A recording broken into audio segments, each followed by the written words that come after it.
ओम शांति। आज 30 दिसंबर 2021 है और आज के बाबा के साकार रूप से चले हुए मधुर महावाक्यों को स्पष्ट करेंगी आदरणीय आशा दीदी। ओम शांति दीदी। ओम शांति। बाबा ने कहा, मीठे बच्चे, सच्चे बाप के साथ सच्चे बनो। अगर सच नहीं बतलाते हो तो पाप वृद्धि को पाते जाते हैं। बाबा को पसंद है सच्चाई। और क्यों? क्योंकि सच्चाई हमारा मूल गुण है। सच्चाई हमारी जो आत्मा के गुण का वर्णन करते हैं तो पहले हम कहते हैं सच्चित आनंद स्वरूप। और जो सच्चाई है ये व्यक्ति को शुद्ध बनने में सहयोगी है। अगर व्यक्ति अपने आप को सुधारना चाहता है तो अपनी गलती को छिपाता नहीं है।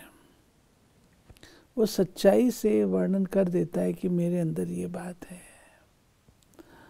तो जब वो बोलता है तो सबका ध्यान भी जाता है, उसको दुआएं मिलती हैं, लोग उसको सहयोग भी देते हैं। इसलिए बाबा कहते हैं कि सच्चाई से बोलने से तुम्हारा जो है हल्कापन आ जाएगा। और सच्चाई जो है मूल गुण है, वो भी हमको धारण करनी है। सच्चाई होगी तो सफाई भी होगी, शुद्धता होगी। प्रश्न है, जब तुम बच्चे कर्मातीत अवस्था के समीप पहुंचेंगे तो कौन सी अनुभूति करेंगे? ऐसा अनुभव होगा जैसे माया के तूफान सब समाप्त हो गए हैं। किसी भी विघ्न में घबराएंगे नहीं। अवस्था बड़ी निडर रहेगी। जब तक वो अवस्था दूर है तब तक माया के तूफान बहुत हैरान करते हैं।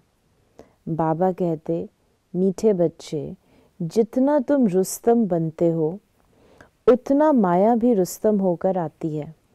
लेकिन तुम्हें विजय प्राप्त करनी है, डरना नहीं है।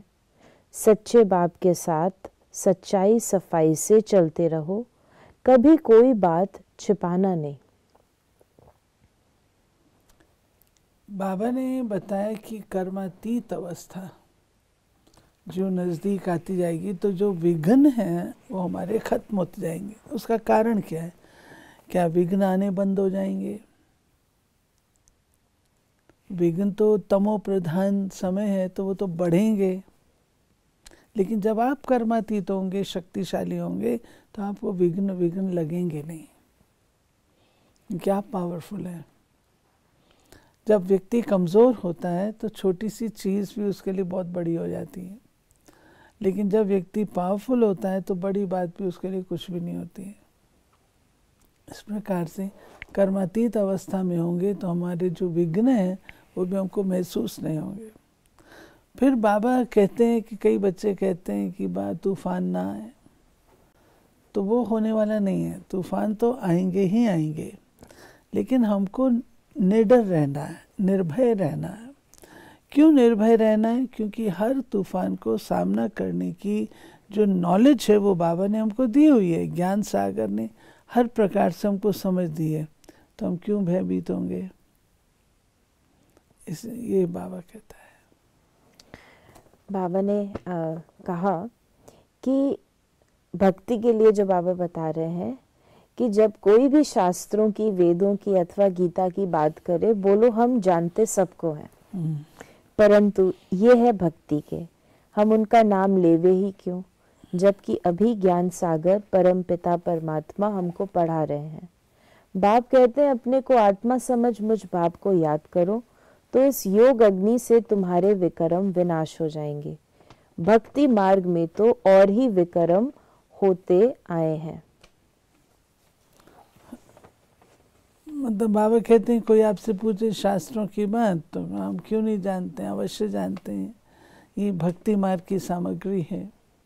लेकिन जब ज्ञान सागर बाबा खुद आता है तो फिर भक्ति से उत्तम है ज्ञान, तो हम उस ज्ञान को धारण करते हैं। सतो प्रधान बनने का रास्ता एक बाप ही आकर बतलाते हैं। अब उस एक बाप को ही याद करना है। ब्रह्म को याद नहीं करना, वो तो घर है। घर को याद करने से विकर्म विनाश नहीं होंगे, परंतु घर में रहने वाले परम पिता परमात्मा को याद करो तो विकर्म विनाश हो जाएंगे और आत्मा सतो प्रधान बन अपने घर चली जाएगी, फिर आएगी पाठ बजाने। ये तो कॉमन सेंस की बात है। आपको काम जिस व्यक्ति से होता है आप उसको मिलते हैं ना। तो लोग जब ब्रह्म को याद करते हैं, ब्रह्मांड को याद करते हैं, तो वो तो तत्व है, रहने का स्थान है। वो हमको क्या ज्ञान देगा, क्या पावन बनाएगा, हम उससे मुलाकात कैसे करेंगे। आप किसी के घर जाते हैं तो घर से मिलने तो नहीं जाते, घर में रहने वाले व्यक्ति से मिलने जाते हैं। ऐसे ही हमें भी अपने घर में रहने वाले शिव बाबा से मुलाकात करनी है, ना कि ब्रह्म तत्व से करनी है। तो बाबा कहते हैं तो कॉमन सेंस बात है, वो आपको पावन कैसे बनाएगा, पावन तो मैं बनाऊंगा। तो फिर बाबा ने हम बच्चों को कहा कि पहले तो ये समझें कि इन्हों को ज्ञान सुनाने वाला निराकार परम पिता परमात्मा है। कोई कहे तुम तो ब्रह्मा से सुनते हो, बोलो नहीं, हम मनुष्य से नहीं सुनते, इन द्वारा हमको परम पिता परमात्मा समझाते हैं। हम इनको ब्रह्मा को परमात्मा नहीं मानते हैं। सबका बाप शिव ही है, वर्षा भी उनसे मिलता है, ये है थ्रू, ब्रह्मा से कुछ मिलता नहीं है। देखिए, पहले बाबा ने भक्ति की बात की, शास्त्रों की, उसके बाद बाबा ने घर की, ब्रह्मांड की बात की, और अब बाबा कह रहे हैं कि मनुष्य आत्मा, कोई मनुष्य आत्मा का कल्याण नहीं कर सकता। ये हमारा बेसिक ज्ञान का सिद्धांत है, क्योंकि सब मनुष्य आत्माएं तो एक सदृश्य होती हैं। आत्मा की जो गति सदगति की बात है वो परमात्मा के हाथ में है, परमात्मा करता है। तो कोई आपसे पूछे कि आप तो ये ब्रह्मा को ही भगवान मानते हो, तो बाबा कहते हैं आप उनको बता सकते हैं कि ब्रह्मा तो भगवान हो नहीं सकता। ब्रह्मा भी शिव बाबा का ज्ञान सुनाता है, उनके द्वारा हम ये ज्ञान सुनते हैं। इसलिए ये थ्रू शिव बाबा, थ्रू ब्रह्मा सुनाते हैं। ये बच्चे तुम्हारी बुद्धि में है, यही बात तुमने औरों को बतानी है कि ना तो हम ब्रह्मा को भगवान मानते हैं, ना ही ब्रह्मा को हम अपना गुरु मानते हैं, केवल वह परमात्मा का माध्यम है। शिव बाबा कोई मनुष्य, शिव बाबा ने ब्रह्मा द्वारा तुमको अडॉप्ट किया है, तुम बीके कहलाते हो, ब्राह्मण कुल चाहिए ना। कोई मनुष्य अथवा शास्त्र आदि मुक्ति, जीवन मुक्ति का रास्ता बता नहीं सके। फिर बाबा ने कहा बहुत बात नहीं करनी चाहिए, फट से कहना चाहिए हमने जन्म जन्मांतर भक्ति की है। अब हमको बाप कहते हैं ये अंतिम जन्म गृहस्थ व्यवहार में रहते कमल फूल समान पवित्र रहो और मुझे याद करो, तो तुम्हारे इस अंतिम जन्म के अथवा पास्ट जन्मों के जो पाप हैं वो भस्म हो जाएंगे और तुम अपने घर चले जाएंगे।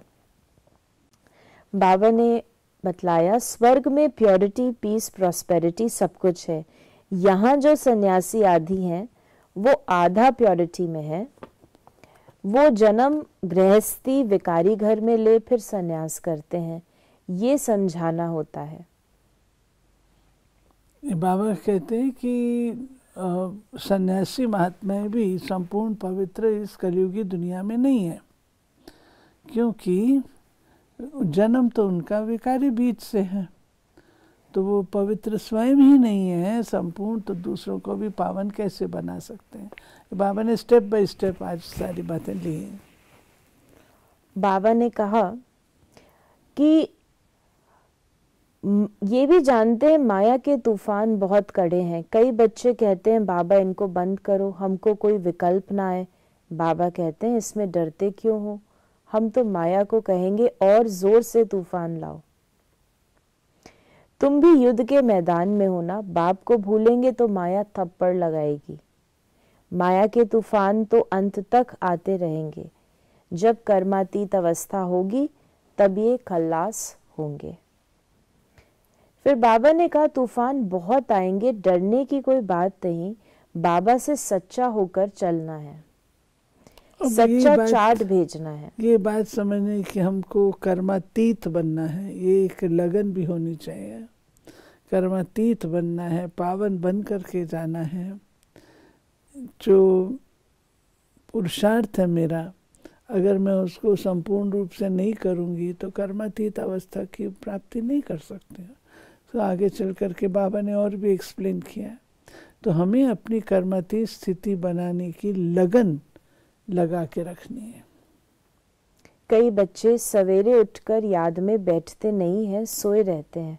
ये नहीं समझते अगर हम श्रीमत पर नहीं चलते तो हम अपनी कल्पांतर के लिए सत्यानाश करते हैं, बड़ी भारी चोट खा रहे हैं।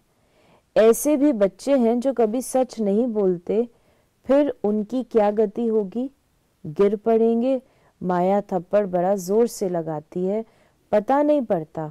सारा दिन जरमुई झगमुई करते रहते हैं। सच न बतलाने से फिर और वृद्धि हो जाती है। बाबा को रहम आता है कि देखो श्रीमत में क्या देता हूँ, बच्चे अमृत वेले उठो, अमृत वेले उठ करके मेरे से रूहान करो, बातचीत करो। परंतु बच्चे ऐसे लागर्स होते हैं जो नहीं उठते हैं, तो श्रीमत का ही पालन नहीं करते, श्री मुख से निकली हुई वाणी का ही पालन नहीं करते, तो उनका क्या होगा? बाबा ने कहा सत्यानाश हो जाती है। सत्यानाश अर्थात जो सत्य स्वरूप आत्मा है उसका हनन हो जाता है, वो सतो प्रधान बनने से डाउन आ जाती है। और फिर बाबा कहते फिर छिपाते भी रहते हैं, भूल करेंगे फिर छिपाएंगे, भूल करेंगे छिपाएंगे। तो छिपाने से वो आदतें सख्त हो जाती हैं, स्ट्रांग हो जाती हैं, फिर उनसे छुटकारा पाना बहुत मुश्किल होता है। बाबा ने बच्चों को समझाया है, मेरे से पूछे बिना किसी को चिट्ठी नहीं लिखो। बाबा से पूछेंगे तो बाबा ऐसी मत देंगे जिससे किसका कल्याण हो जाए। बाबा के पास लिखकर भेज दो तो बाबा करेक्ट कर दे। बाबा तो युक्ति बताएंगे, देही अभिमानी होकर लिखेंगे तो वो पढ़कर गदगद हो जाएंगे। शिक्षा तो बहुत अच्छी दी जाती है। हर बात में राय देते रहेंगे, फिर जवाबदारी तुमसे उतर जाएगी, क्योंकि श्रीमत पर चले ना। तो बाबा युक्ति की बात जब बताए तो युक्ति का ये बेस्ट एग्जाम्पल है कि आपको अपनी मर्यादा भी रखनी है, नियम भी नहीं तोड़ना है और उसको प्रसन्न भी नहीं करना है। तो कैसे करेंगे? उनके पास आप जाते हैं, बैठते हैं, आपका उनके साथ संबंध है, अच्छी पुरानी सेवा करते रहे हैं, घर जैसे बन गए हैं, फिर भी आप नहीं लेते। वो ये भी कहते हैं कि आप हमारे साथ उठते बैठते नहीं, खाते पीते नहीं, इतना भी बोलते हैं, लेकिन हम अपने नियम को तो नहीं तोड़ सकते ना। तो हम मेडिटेशन करते हैं, राइट टाइम पर हम लोग लेते हैं, ये हमारा टाइम नहीं है। तो युक्ति से अपने आप को, घर गृहस्थ वाले जो हैं शादी ब्याह पे जाते हैं, चाहे ज़रूर जाना पड़ेगा, जाना तो पड़ेगा, लेकिन अपने आप को युक्ति से छुड़ा सकते हैं अगर मनसा है तो। अगर जहाँ मनसा है वहाँ पे युक्ति भी सूझती है। आप ले सकते हैं, नट्स ले सकते हैं, फ्रूट्स ले सकते हैं, जूस ले सकते हैं, ये चीज़ आप ले लें। तो बाबा कहते हैं उसकी युक्ति जो है बताता हूँ मैं। बाबा को चार्ट बताएंगे तो बाबा हर प्रकार की युक्ति बताएंगे, बच्चे तुम ऐसे करो, ऐसे करो, ऐसे करो। आज बाबा ने वरदान दिया है, स्वस्थिति द्वारा सर्व परिस्थितियों का सामना करने वाले अव्यक्त स्थिति के अभ्यासी भव। जब अव्यक्त स्थिति के अभ्यास की आदत बन जाएगी तब स्वस्थिति द्वारा हर परिस्थिति का सामना कर सकेंगे और ये आदत अदालत में जाने से बचा देगी।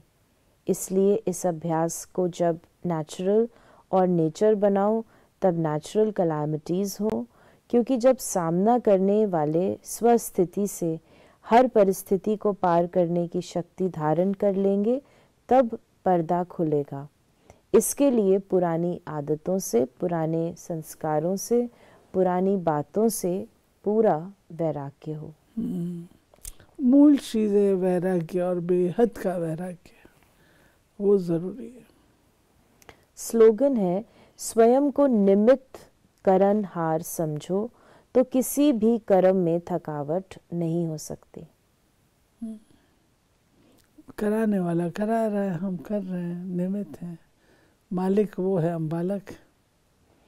तो ये थे बाबा के आज के महावाक्यों का स्पष्टीकरण। यदि आपके मन में कोई सवाल है तो आप मैसेज या व्हाट्सएप करें 8826599309 पर। ओम शांति।